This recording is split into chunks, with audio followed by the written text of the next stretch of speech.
standing here right in front of Angkor Wat. This is the great Khmer masterpiece, great architectures built by the Khmer King. The largest temple complex of the whole temple of Angkor. It's Angkor Wat. This is probably the most sacred shrine in Angkor Wat today.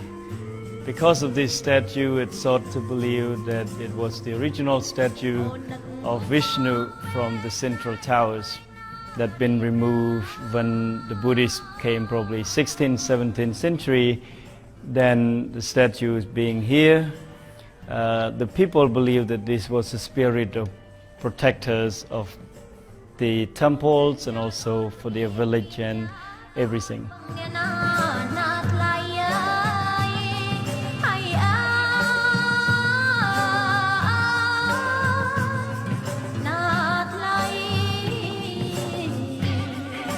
This is one of my most favorite spots of the Angkor Wat because you could view the central top of Angkor Wat where you could see these 4 towers, basically the one in the middle and then another one on the back. You know, there's no other place in the world that has this kind of great monument. This monument is standing as a great foundation of the nation. It's throughout all the history of Cambodia. Angkor Wat is still standing as a place now for tourists to come and see this heritage site.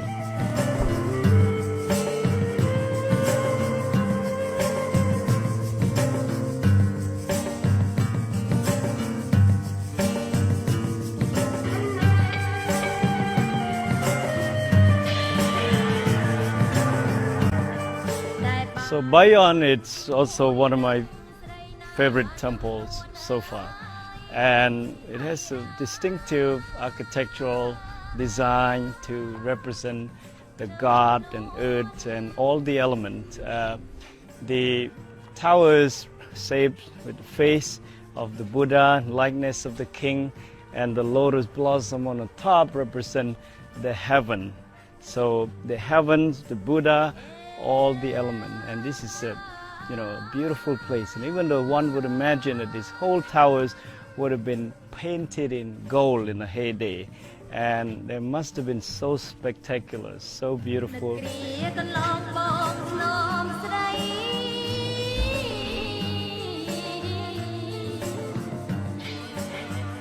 This is a temple of Thap Prom, which is a contemporary name. The old name is called Raja Vihara, which means a royal monastery.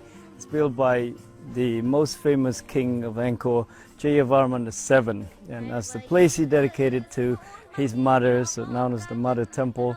Today, for most tourists and most people coming here, refer to as a jungle temple because the evidence of the jungle here, giant trees overgrown on top of the building.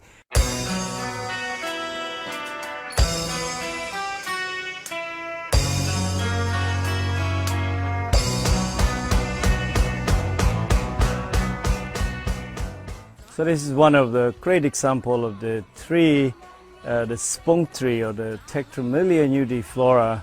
It's kind of giant trees that started from the top and the roots coming all the way down to the ground and the whole thing go boop for like 600 years. The tree probably about 300 or something years old, but this under the jungle for almost 600 years. And this is how many people recognize that this was a jungle temple because they saw that these giant trees here, growing on the top, the roof of the building like that. So it's part of the French idea to preserve this as a temple of the ruin, the way they found it. So it's kind of romantic of the French.